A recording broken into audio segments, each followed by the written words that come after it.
What's up, y'all? It's the Drenchman, not the Frenchman, and this is episode 1 of Drenchman Talks Sports, where I give my takes, where I talk about certain things that I kind of want to discuss with y'all, or prior episodes that I've been on, where I want to discuss some of my takes with. But I'm not one for long intros, so I'm gonna go ahead and get right into it. Joe Mazzulla has to be the most feared coach in the NBA. And I think he's one of the most feared coaches in the NBA because he might be one of the most weirdest people in the NBA. And I mean weird in a good way because some of the things that he say and some of the things that he does, to me, that's all of the things that you hear from him that he talks about, or that's all the things that that you've known that he done. I want to know what Joe Mazzulla is like in practice, because when I'm listening to him, he say certain things to me that make me want to go play for him, that make me want to get up and go do a training camp or something like that. But I want to know like his philosophy. Like obviously his philosophy works because now coming off the Boston Celtics winning that championship, you're almost starting to think that they actually can two-peat. And I know it's like, oh, maybe they championship was a fluke, but I don't know if it was a fluke now because Joe Mazzulla is a goddamn good coach. And like some of the philosophies and things that he's starting to talk about or he's starting to do, like I rock with it. Like his scouting report where he talked about this player not wanting to pass the ball and stuff like that. Bro, I rock with that. I think Joe Mazzulla has to be the most feared coach in the NBA right now. And uh if you in that Eastern Conference and if you ain't on that same type of time that Joe Mazzulla on, he might surprise your ass again and go to the finals again. Um, but listen to what he had to say about the Celtics defending the title. I think to me, that's crazy. He said, the phrase defending the title, this is a very passive aggressive term. If you look at the animal kingdom, some of the strongest animals don't defend, they're the most aggressive, and they attack the most. Now, when I'm listening to that, I kind of like, it's like, damn, that's a crazy way to think about that, but it's brilliant at the same time because it's like, if you always defending yourself, at some point you're gonna be vulnerable. Like, y'all just won the NBA title, and for your mind to think like, man, I ain't on defense mode, I'm attacking. Like, that's crazy as hell to me because in life, I don't want to sit up here and think about like, I don't want to always be defending myself at all times. Like, nah, you ain't finna just hit on me and I'm finna wait till you hit me in order for me to hit back. Hell no. Like, so when he said some of the strongest animals don't defend, they the most aggressive and they attack, I ain't gonna lie. That got me ready for training camp. Like that's a guy that it kind of seems like that you want to play for. But him replacing Ime Udoka didn't surprise me. Uh, but it didn't surprise me. But now that I'm hearing more and more from Joe Mazzulla, I'm starting to see how him and Ime Udoka is similar. Like they kind of have the same kind of extreme mindsets. But I like that because to me, that's how you build culture. To me, I think that's the module in order to build culture for these young teams, especially, or teams that may have a superstar that just need that extra level or that extra passion or that extra uh, philosophy of the game that turn a whole culture around. And I think some of these teams need to take Ime Udoka's approach of having guys like that on your staff. Like the Detroit Pistons, y'all need to be looking around and figuring out something of how you can get different guys on your staff. But y'all got JB Biggerstaff. I think JB Biggerstaff is gonna turn that around. But um, yeah, man, I'm very impressed with Joe Mazzulla. Another thing that was impressive to me was how he talked about the Indiana series when he said the Indiana series was by far the toughest series and we swept them, but it should have went to 7. Now, for him to say something like that lets me know that he gonna have the Boston Celtics ready for next season. And there's no possible way that he's looking over Indiana because when you listen to that and you hear what he says about how the Pacers was by far the hardest series, not the Boston, I mean not the not the Dallas Mavericks, but the Pacers was by far the hardest series, and they damn near swept the Mavericks too. But he said that he think that the Pacers series should have won 7 games. And when you go back and you think about that, that's a fact. It was only maybe one game where Boston won comfortably, but the rest of them games was like super, super, super, super close games. Like super close games to the point to where they winning by one shot, one turnover, one bad mistake cost you the game. But once again, I'm a coach guy. I like the way coaches think. Like that drives me. When I hear a coach talk about how they won a series 4-0, but he felt like that could have went 7, that let me know like he gonna have his team prepared going into the next season. So Boston Celtics fans, y'all ain't got nothing to be worried about going into the next season because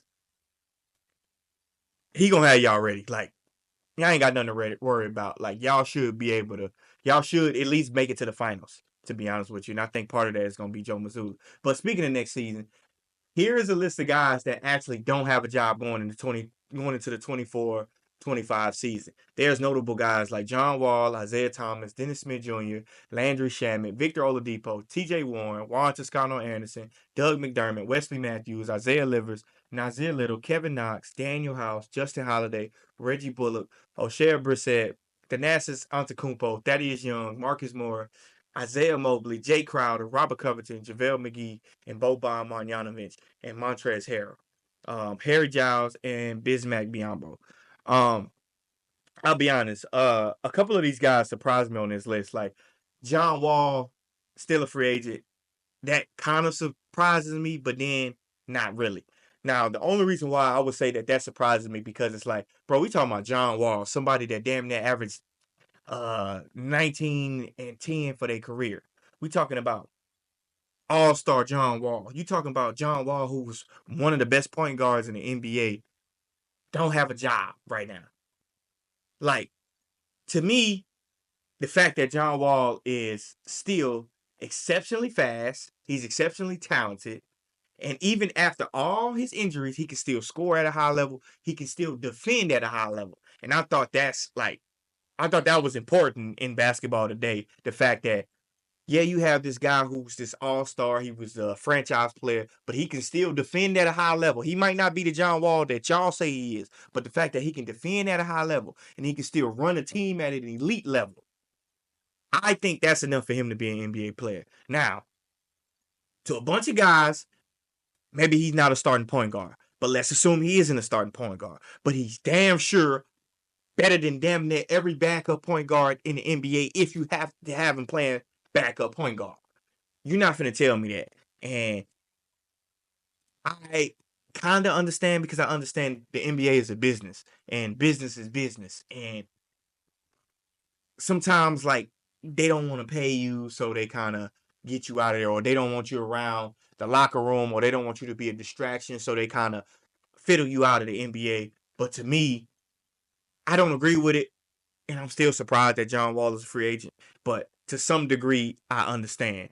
Now, another one that don't really surprise me no more. Seeing Isaiah Thomas' name on that list definitely don't surprise me no more. But it's like, what is the point? What is the point of always signing Isaiah Thomas to these 10-day contracts, for always working him out, acting like you're gonna sign him, building up all of these fans' anticipation that Isaiah Thomas is gonna be on the NBA team, and then y'all put him on the NBA team and don't put him in the game. Like, no matter what y'all think about Isaiah Thomas, like obviously he's not Boston Celtics Isaiah Thomas, but he damn sure is an NBA player. And if he was a backup point guard in the NBA, he damn sure would be one of the top backup NBA point guards in the NBA. So that to me, I don't understand that. And every year they gonna talk about, oh, Isaiah Thomas is getting interest from this team. Bro, sign Isaiah Thomas. Bruh's an NBA player. You are like I don't get that. I don't understand like how you mean to tell me a guy go from scoring 20 plus, 25 plus a game, leading the team as a franchise player, then all of a sudden, oh, he can't play in the NBA because he had hip surgery. Like, no, he can't be the franchise player in the NBA, but he can definitely be an NBA player. Like, bro, don't forget that y'all got guys like Killian Hayes that played in the goddamn NBA. Come on now. And Isaiah Thomas can't play in the NBA? Okay, he might be a defensive liability. Bro, you're not going to play him 30 minutes a game anyway. You're going to play him with the second unit. So he ain't that much of a liability to where you can't play him on a second unit. To me, I don't understand why he don't got a job. But once again, the NBA is a business, and when they don't want you around, and they don't want you to, and they don't want you to have you being a distraction, they try to find ways to fiddle you out the NBA. It's the same script they've been running every year. But this one is crazy to me. Victor Oladipo as a free agent. To me, it don't surprise me, but it's crazy. And the only reason why it's crazy as hell to me because I remember as a Rockets fan having Victor Oladipo in Houston when the Rockets offered him this crazy contract. I think it was like 2 years, $45 million. But for him to turn it down, I think now we obviously looking at this in hindsight, but for him to turn down 2 years, $45 million to stay in Houston, I thought back then that was crazy as hell. Because considering the fact that Victor Oladipo had all these injuries and he was coming off of these things, and he wasn't playing the best with the Rockets. Number one, but for him to turn it down to get traded to Miami, and then 4 games playing for Miami, you get hurt again. And then you don't sign that type of money ever again in the NBA. And you probably won't ever sign that money ever again. Boy, I must say, the grass ain't always green on the other side. And like, I remember the momentum Victor Oladipo had with the Rockets. Like, he was like, oh no, I'm gonna just weigh him out. Badass decision, bro. Cause it's like, now you out the NBA, and I don't see a real viable way for Victor Oladipo to get back in the NBA for him to even get up to 2 years, $45 million. I just can't see that happening, considering the fact that we got Victor Oladipo, Isaiah Thomas, John Wall, all 3 hurt players that they fiddling out of the NBA. I can't see Victor Oladipo actually getting back in the NBA and actually having an opportunity to get that type of money ever again. And I just can't see it, especially with the NBA just getting younger and dumber, by the way. But I do think that Victor Oladipo can sign with a team like the Warriors, and that maybe could revamp his career for about 3 to 4 more years. But he got to definitely get on a team where he's playing winning basketball, and he can do small things that they can magnify on the winning team and say, "Oh, Victor Oladipo, you see how he get back on defense and all that type of stuff." And I think the Warriors will give him a chance to do that. But boy, that's tragic. That's tragic as hell. For me, I'm still glad the Rockets didn't take that deal. Uh, I'm glad that they didn't take that deal. I know for him, he wish he would took that deal. And damn, bro, like that is kind of trash. But uh, whatever. But when I see Dennis Smith Jr. name on that free agent list, that definitely kind of surprised me because to me, it's like, what more does Dennis have to prove that he's an NBA player? Like, why do y'all have to wait till we go through these training camps or like wait till somebody get hurt to say, oh, let's go sign Dennis Smith Jr. And then when he start playing, like he show you he's an elite level defender. He shows you that he can definitely run a team and that he can provide a spark for you in a short amount of time. So it's like, there's 2 things that raises questions for me. Is the CBA deal so bad that these role players can't get on NBA teams because of contract structure, or do they value shooting threes to this extreme level to where it's like if you don't make 3-pointers at a 35 to 40% rate, you can't play in the NBA?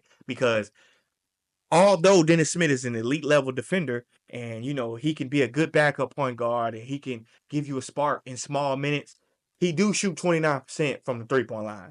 Now, he only shoot about 2 threes a game, and he only playing about 19 minutes. So it's like, damn, y'all holding that against him? Because it's like, to me, why do he need to shoot 40% from 3 if he only gonna play about 20 minutes? You know what I mean? And you don't have him as like a spot up catch and shoot type of guy.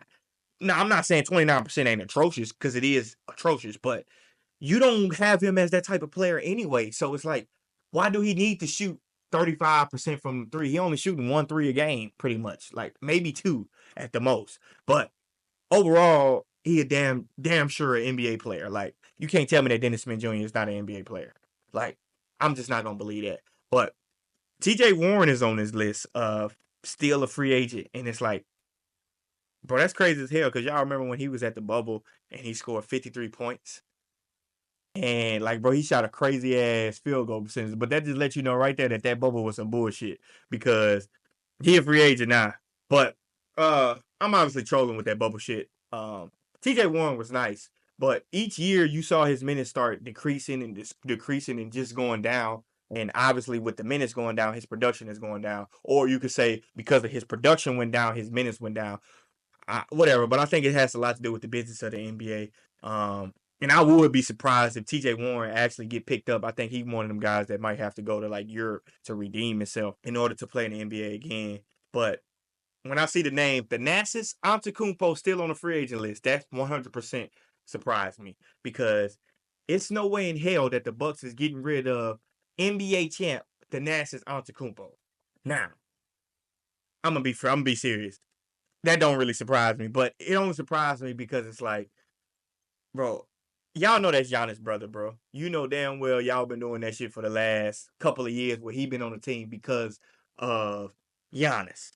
Now all of a sudden now y'all might have heard the rumors and now y'all kind of y'all kind of inching out of that conversation and y'all don't want to sign the Nass's back. Y'all better sign the Nass's back because y'all possibly could use Giannis. Y'all possibly could lose Giannis over that. So I know one thing, Milwaukee, y'all a small town, the Giannis and the Antetokounmpo brothers bring a lot of money to that town. I know y'all better do the right thing by Giannis and sign Thanasis because you don't want him to hold that against y'all now.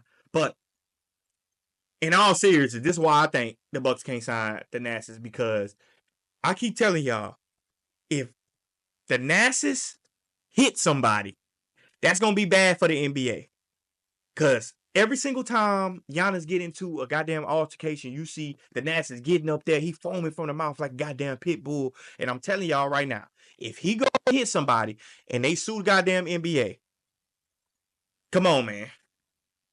I'm telling y'all right now, the NBA gonna be held liable because if I'm guarding Giannis and me and Giannis get to an altercation, and then I get knocked upside my head by Thanasis Antetokounmpo, I'm filing a lawsuit against the NBA.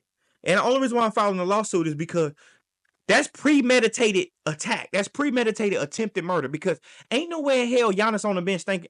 Ain't no way in hell Thanasis on the bench thinking about basketball. Ain't no way in hell he thinking about basketball in his uniform when he knowing he ain't getting in the game. Y'all got Thanasis on the sideline to be a bodyguard for Giannis. And but I'm telling y'all, he hit somebody, they gonna sue your ass. They gonna sue the NBA because that's premeditated right there. Y'all got a goddamn pit bull dressed up in a basketball uniform, and he done hit somebody. And how the hell y'all gonna explain that? No, no. I think overall they might need to get the Nassas into like broadcast. I think the Nassas would be a hell of a broadcast. Maybe he go on with the Bucks and do some broadcasting. He'd be really good at that. His podcast is pretty good too.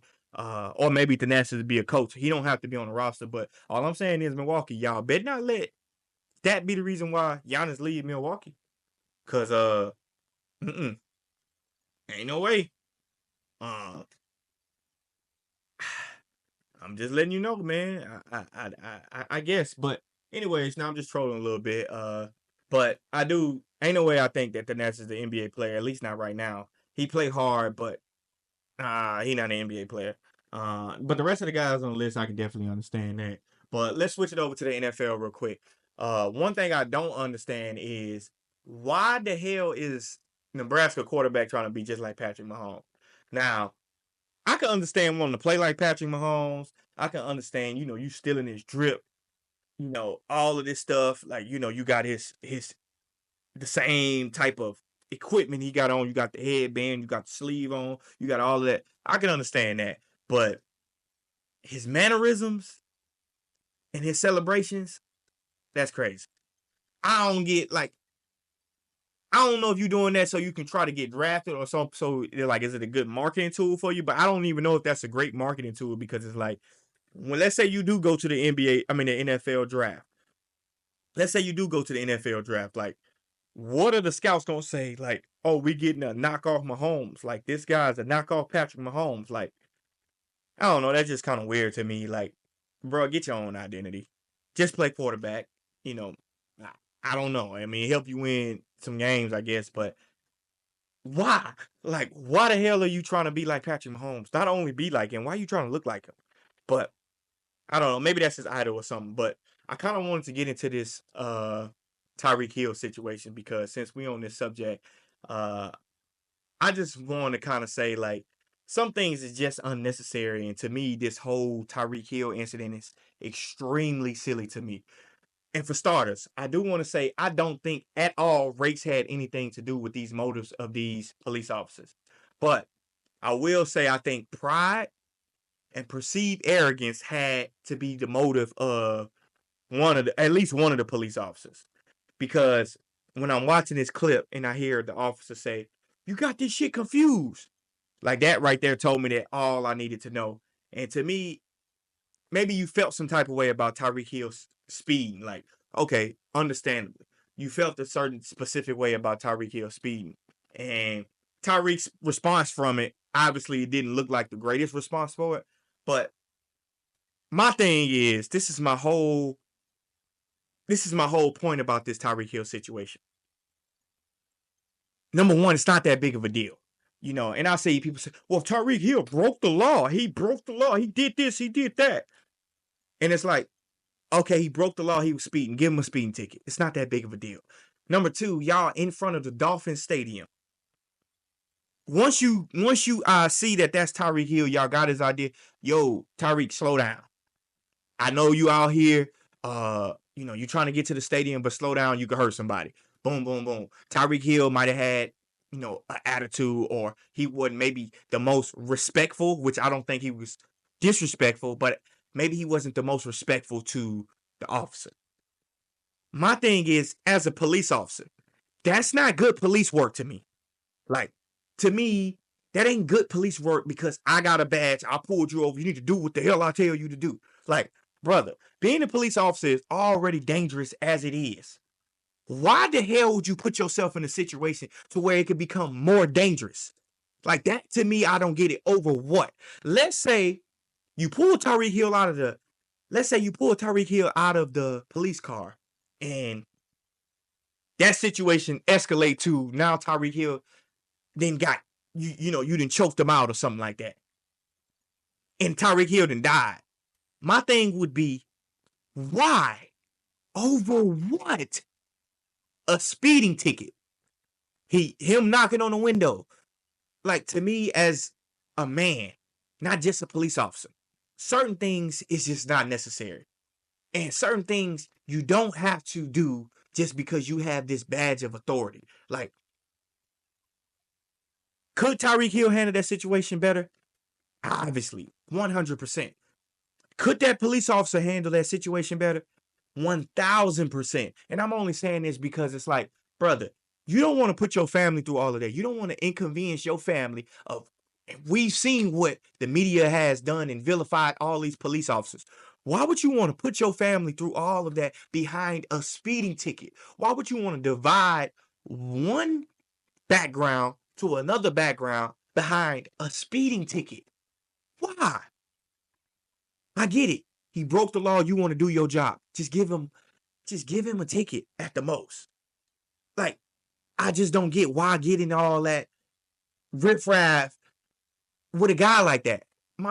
I just disagree with that. And I feel like, imagine, like, from the officer standpoint. Let's take a look at this from the officer standpoint.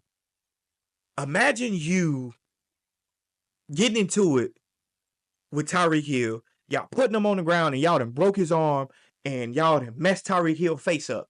Now the NFL has to respond to another incident where there's police brutality, there's there's the Kaepernick situation, and now the NFL got to respond to this situation. Brother, as a police officer, you don't need that type of publicity on you. Neither does the NFL. Come on, bro. Don't put yourself in this situation. That's all I'm saying. Over a speeding ticket. And I'm all for the police. I'm all for police doing their jobs, but I'm all for common sense too. It's just not necessary. But we could have seen the worst thing happen right there. We could have seen another tragic incident where somebody then got killed by the police, and that could have been all over national news. Why? Because he was speeding? Give him a ticket. To me, that's what bothers me, is because it's like, I don't agree with everything everybody say about what police officers should do, but I do agree about a man and another man having conflict of what you should do. Let's be real here. That ain't good police work. Like, all at the end of the day, what you gonna go home and tell your homeboys? Like, I hemmed Tyreek Hill up on the ground and I slammed him. Like, bro, why? Now you possibly might lose your good job behind some dumbass mistake that y'all made. I just don't get that. Like, we've seen too many situations where it's like, fuck being a police officer. Fuck being like I'm enforcing the law. Like, let's just use our common sense and let's just get this dog, let's just get this dude home safe, and let's get myself home safe to my family. I just don't get all the extra stuff. Like, to me, I don't get that. But I understand it. I don't think it was a race thing. I think it had everything to do with pride and perceived arrogance from the officer to Tyreek Hill. That's my opinion on that. It's very, very unfortunate. I hope that gets cleaned up. But I'm for the police. I like the police.